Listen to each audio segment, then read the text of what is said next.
You're listening to the Christian Indie Artists and Songwriters Podcast, the place where faith, music, and life intersect. We exist to help Christian indie artists and songwriters just like you get songs heard. Hey, I'm here with my friends, We the Least. How you guys doing tonight? Coming to us live from Illinois. How's it going over there? Woo, so we're good. Awesome. We've got Nathanael, we've got Dell, and we've got Michaela in the house, and we're so excited to hear your story. And, you know, I've been checking out your music for a while now, and it's really good. Love the acoustic vibes. Just love what you guys are doing. So, And also, just a side note, little humble thing, brag for you guys, the harmonies are on point. So thank you. Thanks so much. I appreciate it. It's really nice to hear those glorious voices in one accord. So, hey, so I like sweet. the pun. That's good. The pun's good. I'm a dad. I've been telling dad jokes long before I've been a dad. So, are you a dad? I'm a dad of two. Yep. Gotcha. That's awesome. Congrats. Thank you. My daughter will be 7 actually in a couple weeks, and my son is 4.5. It is crazy. Oh, gosh. Oh my goodness. Yeah, it's a party over here in Florida for sure.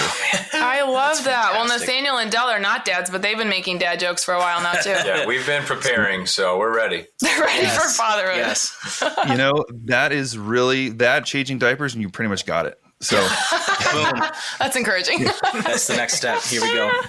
well, I love how this has started. This is great. I love finding out the origin stories of you guys. So, for each one of you, if you want to take a second, maybe introduce yourself and then just say kind of how you got into music in the first place. So I am Michaela. I'm the female of the group. And I actually started taking piano lessons when I was 5 years old. And my mom and dad kind of forced me to, you know, typical beginning for musician. And I complained and threw fits. I did not want to practice ever. It was the worst. And then my dad would always say to me, well, you're going to thank me someday. You're going to thank me later. And now I'm 25 years old and it's literally the greatest gift that I've ever been given. Music is just, it's like a form of therapy too. You know, you play and you're able to get your feelings out, and it's how I connect with God the most, through music and playing the piano. And so shout out to my mom and dad. Here's me thanking you 20 years later. You were right. But yeah, that's how I kind of got started. I'm Dell. I'm the short one of the group. I remember the first moment when I wanted to get into music was when my friend, this was probably back in 4th, 5th grade. My friend was like, hey, do you want to be in my All-American Rejects cover band? And I'm like, are you kidding me?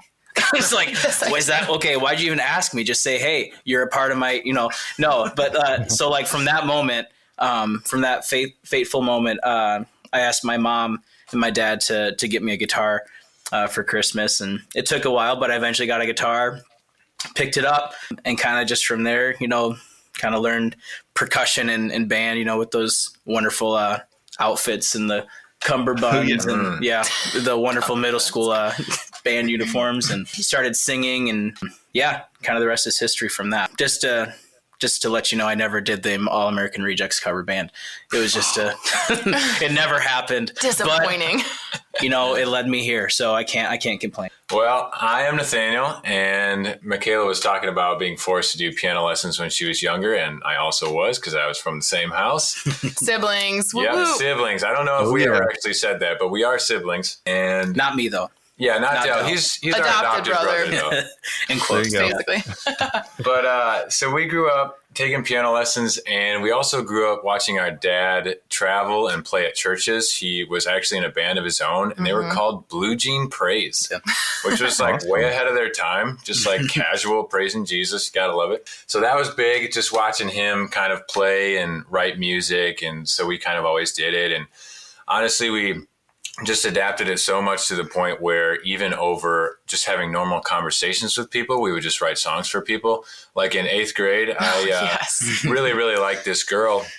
And so instead of just telling her that or asking her on a date, I just wrote this song for her and put it on my little iPod Nano back in the day, took it to the 8th grade dance. The DJ played it in front of everyone, and we danced to it. It was nuts. You, Me, and Some Love. Check it out. You, Me, and Some Love. We never released it as We the Least. But. No, that is exactly how a great 80s throwback movie should start and actually happen. The title's already there. Come on, somebody. That is very true. Man. That's the final scene of the movie. I mean, they played it and you danced to it? Come on. Hey. Yeah, dude. It literally was like a movie. It was crazy. It should be a movie, I'm saying. It should be a man. movie. Here And we go. then you guys dated for like 5 days. Yeah. So it worked out really well. It really worked out. Yes. No sequel. There's no sequel for this movie. There's no sequel. No. One hit wonder. That's it. Oh my. I love it. That's awesome. So, okay. So, brother and sister, so were you guys jamming like at home? Because I know that I have 2 younger sisters also. I was very far away from my sisters unless I was playing like American Gladiators or something. So how did that dynamic go? And how did you guys decide to do like the band thing? And then what's the origin story of the band? For sure. Well, Nathanael and I, we actually are, what are we? 12? No, we're more than 12 months apart. What are we? We're like A year and a half or something? 17 or 18 months, something like that. Yeah, so I'm 25, you're 24. Okay, good, I got it right. So we have actually people think this is weird, but like we're best friends. Like we've been best friends since we were really little, and you know, we fought. We're siblings, you know how it goes. But we've just been best friends for a really long time. Started kind of writing songs together. Really bad songs. It was a good time. Do you want to talk about our DGG days? Oh, yes, absolutely. Gosh. So the way that we kind of started playing music was with Dell was that we got invited to play at a local festival, and we weren't a band at that point, but our old band director just had us come together, and we actually had another friend at the time that we were playing with. So we played for like this group of like 100 people on a random Saturday morning, but what we did was not originals. We played 80s rock cover music. Yeah. And it was a blast. Because, I mean, we love that decade. Like, we just love Van Halen, Bon Jovi, just all that kind of stuff. You grew up on it. I grew up on it. Yeah, we all grew up on it because our dads loved it also. Yeah. And so that's kind of how we started playing together. We did that for 3 or 4 years before we even started writing as a group and then releasing albums as a group. Yeah. Mm-hmm. Wow, that's awesome. So now, were you guys a trio, or did you have more members, or how did that dynamic go? So the 80s cover band that we had, it was just 4 of us. So it was Nathanael, Michaela, and I, and then another guy. And then we kind of transitioned out of that. It's kind of been a weird mesh because Nathanael and I, we had a band in 7th grade called Limitless, and we wrote songs about like the Illinois state testing. And what else did we write? We wrote songs only about 7th grade. Yes. So we had the end of the year song. Yes. Oh, 7th grade. Of course I'll miss you. Going through puberty. Pretty bad. Yeah. And so then out of that, so that was me, Nathanael, and a totally different guy. And then you and anyway, there's a lot of kind of different chapters, but eventually we landed at We the Least, which is the 3 of us. And I guess, I mean, we're counting little Noah boy. Noah, yeah, our other brother, me and Nathaniel's other younger brother, he's actually in college, so he's kind of like traveling back and forth right now. So he kind of helps us out with gigs when he can. So he's like an honorary band member. Yeah. But yeah, we decided on We the Least, and we all kind of, our first album, we kind of threw it together because it's songs that we've written over the years. And this second album that we have coming out has more of a plan and more of songs we wrote recently and kind of, you know, actually put together and meant to put together. But That's great. So now, do you guys play, like, do you do worship nights? Or you do like worship events? Like what, or do you play like clubs? Like what's the scene look like in your area for getting to play these songs live? Yeah, that's actually probably my favorite thing about what we do is that we're very versatile since we've come from like the 80s background. So if people need us just to like fill in an hour and entertain guests, like we can totally play secular music. If they want us to come to a church service, we can do that. If they want us to play originals, but then also covers, we can do that. So we kind of just, whoever needs us to play, we're kind of like, absolutely. if you want us, I mean, if you want us to sing like Elsa and have Dell wear a wig, like we'll do that too. That's a story. So sorry, I don't know if you had another question. I'm just kind of going off of this because I need to mention this. Hey, just let it go. Okay. Just let it go. That was so good. I can't hold it back anymore. So like, we did a show at a school in Mendota. We did this gig at this school, and it's the school that I teach at. Yeah, we did some originals, we did some covers, that kind of situation. But Michaela had this genius idea. It really is. Just wait till you hear and she it. was like, "Oh, we should do a skit. We should do a skit where like, okay, we're all like lip syncing. It's like a lip sync battle, the three of us. And Michaela, quote unquote, casually disappears. And so it's just Nathanael and I doing this lip sync battle. And of course there's the duet between Anna and whatever the guy is. Yeah, whatever his name is. Hans, right? And so I wore a wig in front of all these parents in like preschool to like third grade or whatever. They loved it. Yeah, I found this like blonde wig at Walgreens or no CVS in our town because that's all we have. And I was like, oh my gosh, Dell would look so good in this. I need this to happen. And he just glared at me, but then went along. And I think we can all agree it was one of our best performances. Yeah, I mean they loved it, but like ever since then, Michaela's like, oh, how can we incorporate the wig?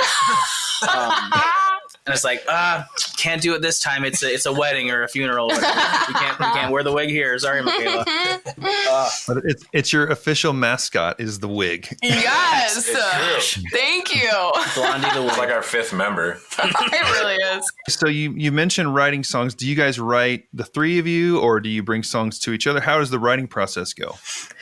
We actually, Nathanael and I used to write together quite a bit. We still kind of do sometimes.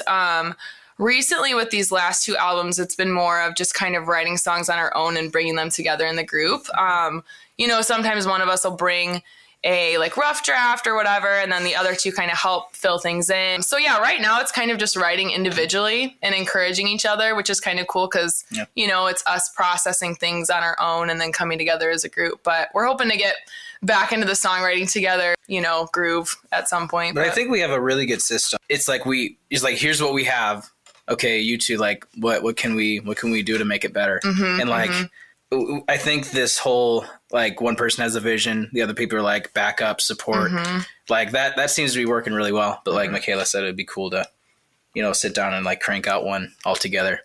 But there's different strategies to get the job done. So Totally. And so you mentioned that, this upcoming album, you have a bit more strategy and like collective planning behind it. Can you dive into that? Like, what does that look like? Does that come down to like how you're planning to release the songs and like all of that? Like what kind of intentionality do you have behind it? Yeah. So this actually, you'll love the album name because it's kind of like a dad joke in and of itself. It really is. But it's called Sundae Best. And the Sundae is spelled Sundae, as in like an ice cream sundae. Ice cream sundae. Yes. Yes. So it's kind of like the reason we did that is because there are Christian songs on there, but there's also secular. So like the Sunday being like the church Sunday for the Christian music, but also then like the just having fun with the other music that we've written and enjoying an ice cream sundae, that kind of a feel. But it should be really fun. I don't know if you guys want to add anything about that, but. Yeah, I'm excited. I think, this whole quarantine thing last year that lasted so much longer than we thought it was going to was actually like such a blessing in disguise because, we were able to sit down and really like I wrote so many songs, I feel like during that time because I was able to kind of just rest and had time to do so. And I think you guys would say the same thing. Like we were able to kind of get away from regular life and work on some songs and some things that we'd been learning and come together with this album. And yeah, we're just so excited. It's so exciting. So now are you going to release it as one album? Are you going to do the singles thing? Like what's your rollout strategy overall? Cause I'm definitely, I always geek out about this kind of stuff. I know a lot of people that listen, we're all releasing music too. So like, what's your strategy as actually getting this music out? Yeah. So we actually have plans to release a single off of the album in January. And cool. Then a month later, we're going to release the full album. So that'll be kind of like a little appetizer to the Sunday, if you know what I'm saying. Man, he's too good. He's too good. See, the dad jokes are flowing, man. Yes. Dad jokes are flowing. But yeah. That's great. Okay, so one song about a month before and then the big push. So once it's out, do you ever do like touring or like what's, generally like, is it just kind of as people need it or what's your general, do you have any kind of strategy as far as that, like getting this music in front of people? Yeah, we're hoping, before COVID started, we had a lot of gigs like all over. churches and camps, leading worship at camps. And we usually try to do, like a worship set and then sneak in some of our originals, but just have a night full of just pointing towards God. And so we're hoping that as things start to open back up, that we will have some more gigs. We love the church setting. Like, it's just so fun to get with a group of believers. We are planning to play at Life Fest in Wisconsin in, what is that, June or July or something? I think it's July. Yeah, mid-July. Yeah, so we have that coming up. But we're hoping to, maybe get some more, I don't know, youth events, church gigs. We have a few gigs coming up, but it's always exciting to play new music. So, I was just curious to see what your approach was to that. So that's awesome. So, one thing I always like to ask people, and you guys can answer again, like collectively or individually, like what's a piece of advice that you'd give to your younger self kind of getting started that, every time we share like teasers about the episodes, I always end up grabbing quotes and stuff from this section, just because I feel like there's so much wisdom as we all learn as we go, learn as we grow, as I say. Like, so what's a piece of advice you'd give to your younger self as you're looking back? Yeah. Well, I think for me, one of the things that I would say is something that another artist told me actually, which is to play the long game, meaning just kind of stay in it and don't expect overnight success, and just keep working on your craft, keep songwriting, keep touring, keep meeting people, do everything that you can to just kind of pour into your music, but just like let it be over time and don't expect something to happen within like 2 days after you release your first album. Like, just stay in it and then just watch how God will use it and bless it over time as you're faithful with it. It's good. Yeah, I would say a piece of advice I would give to myself is like write everything down, especially like with songwriting and kind of vision casting ideas. Cause like I feel like I do a lot of my songwriting in the car, like on the way to work or in the shower, like still waking up. Just like, shampooing my hair. Oh, that's a great line. that's really good. Like, oh shoot, I gotta write this down. But like, do you just keep I keep singing it over and over again? Yeah, I'm trying to watch do. faster so I can get out and sing it in my phone. Same. Man, like voice memos on your iPhone are like, oh, so helpful. Cause like, I mean, you can't bring out a notebook while you're on, the interstate. It's a little dangerous. But I mean, you can flip out your voice memos pretty quick. And, I carry around a journal, a notebook everywhere that I go just in case. And, countless notes on my phone. So like, cause like when I write everything down, it's not like everything is gold and like every single thing I write down is going to be, oh, this is going to be a smash hit. But like, like one idea leads to another. And like, I think the more ideas that you have in like this pool of ideas, like, the more you can dive in and really kind of get the vision of the song a lot better than just kind of grabbing it out of thin air.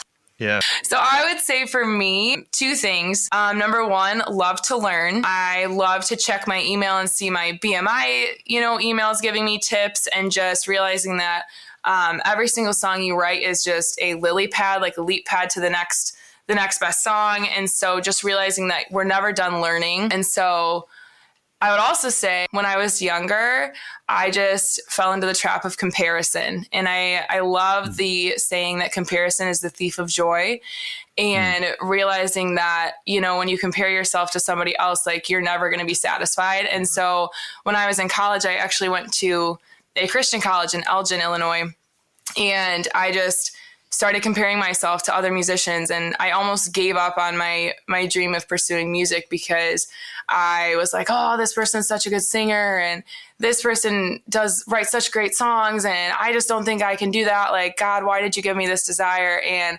I wrote this song called Good Enough. It's actually on our first album. And I remember I showed it to my friend, and she just like sobbed, and she was like, oh my gosh, like this is you, this is your story. And it just talks about, not comparing yourself to other people and realizing that the way that God created you and the way that he sees you is what actually matters. And so it was so cool because that song kind of brought me healing and made me realize like, no, Michaela, like this is what God's calling you to do. And so it's so crazy because we actually sang it at a youth event. I think it was last year in January. And we sang it for this group of, or no, 2 years ago, sorry, for this youth event. We sang it for this group of high schoolers. And I kind of shared a little bit of my testimony. And And then I went home, and the next day I got a message on Instagram from this girl, from this high schooler, and I think she was a freshman. I hadn't talked to her at the event, but she messaged me and sent me this huge thing and was saying that, oh my gosh, like your song Good Enough just means so much to me. I've been listening to it on repeat, and I've been going through a really dark time of just comparing myself to other people and just having these negative thoughts. And I just bawled my eyes out. Like, it makes me emotional right now that I almost gave up on my dream. And it doesn't matter if we touch 100 people with our songs. Like, if we can just touch one life, like that girl's life, like, to me is just so valuable that I was able to kind of that God used my struggle to touch her life. So yeah, it's just, don't compare yourself to other people. Like, your life is so special, and God has you where you are for a reason. He has your purpose planned out for you, and it doesn't matter what anybody else's looks like. So focus on him, and yeah, don't compare yourself. That's really good. And, that comes up a lot, with all of us. And as I talk to people and even stuff I work through, personally, like the comparison thing it's such a tool of the enemy, because when we try to copy other people, even if we try to do it exactly the same, it wouldn't turn out the same. It wouldn't, because we're not meant to be, even if you took the same chords, even when you're in your awesome 80s cover band, it still came off your own way, it was still your own thing. So I guess what I'm trying to say is there's no purpose to actually try to copy or compare to other people, because we literally are our own deal. And that's exactly like you said, that's how God made us, to be our own unique voice with that twist, with our own experiences. And you got to impact that one girl that you know about, and I'm sure many more that you don't know about, and that all comes through. The enemy tries to keep us from doing that, sharing our gifts, because he doesn't want that girl to find peace in what you said through God, so they're always fighting against it. So it's amazing. And it's awesome that was 2 years ago, but who knows how many people have, and that's what I love about streaming so much is you just, we all check our stream counts of sweet, 5 people are listening right now. That's amazing. But that's a number, but really it's 5 people could be forever impacted by what they're hearing, because, we saw that through to actually get that music out there. So that's great. And I love that you guys are doing that and getting ready for this new release. It's exciting. I'm excited for you. So what's the best way that people can connect with you guys? I don't individually or as a band or however, what social media platforms do you hang out at? Where can people find you? Yeah. So as a band, we are at We the Least on Facebook and Instagram, also YouTube. And then we actually just got a website. It's almost done. It's been a work in progress for a really long time, but it's just www.wetheleast.com. It should be done in the next week or so. But so that's really exciting. And then we're all on Facebook, I guess, if you want to personally connect, that'd be cool. Mm-hmm. And MySpace too, but oh my gosh. Just kidding. Hey, so funny story, I actually met my wife on MySpace. So no way. Stop it. I invited her to come see my band play, and we actually just talked about that earlier today, and she didn't come to the show, but that was in 2007, so it worked out. That is the cutest thing. That's sweet. I love that. But of course, we can't tell our kids to follow in our footsteps, because don't do that. But at the same the same time, it's what happened. So hey, so MySpace is always special place in our hearts. I was going to say why. Maybe this is why we're single, because we don't have MySpace. True. Maybe we need to. That is so cute. I love that. Yeah, awesome. Yeah. Well, that's thanks for sharing all that stuff, and I'll link it all in the notes below so people can check it out and follow you guys and get ready for the new release and everything. But last thing I like to do is pray over everybody, so I'm going to pray for you guys. God, thank you so much for We the Least. Thank you so much for these awesome guys and girls, Michaela and Dell and Nathanael, and how their spirit of joy and is just here, and it's awesome to hear what they're doing, God. And I continue to pray creativity, inspiration, and motivation for them as they continue to chase after you, God, and all the opportunities that are still ahead, Lord. I just pray that they receive those with open arms, God, and just continue to go and lead or follow wherever you're leading them, God. They just go there without questioning, without worrying about it, God, without anything other than just full trust in your steps, in your guidance, and as they're faithfully serving you through the gifts and talents you've given them, God. We thank you so much. In all this, we pray in your name. Amen. We want to help reach as many Christian indie artists and songwriters as possible, and one way we can do that is with your help. So if you could take a minute and leave us a review on iTunes, that would be so appreciated. This is how the iTunes algorithm will push this content out to more and more Christian indie artists and songwriters. So, like I said, if you could just take a couple seconds, leave us a review, that would be so awesome, means so much to us, and we would really appreciate it.